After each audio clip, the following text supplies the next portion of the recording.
Serbuan berlangsung secara tiba-tiba. Tentara Israel melepaskan tembakan peluru tajam dan gas air mata ke arah warga sipil yang beraktivitas, bahkan juga jurnalis yang tengah bertugas meliput di lapangan.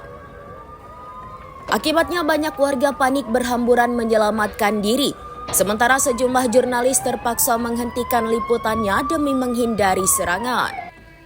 Saksi mata menyebutkan pasukan Israel tidak hanya melakukan penyisiran terhadap pemuda-pemuda Palestina, tetapi juga menculik beberapa warga tanpa alasan jelas. Toko-toko penukaran uang turut menjadi sasaran penggerebekan. Uang dan barang berharga di dalamnya dilaporkan dirampas.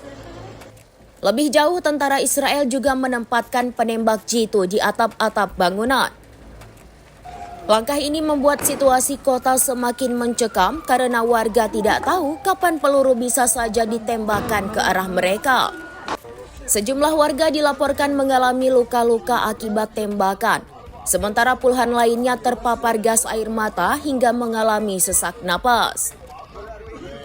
Tim medis darurat Palestina kewalahan menangani para korban karena operasi penggerebekan dilakukan secara besar-besaran dan berlangsung dalam waktu cukup lama. Hingga kini militer Israel belum memberikan keterangan resmi terkait operasi tersebut.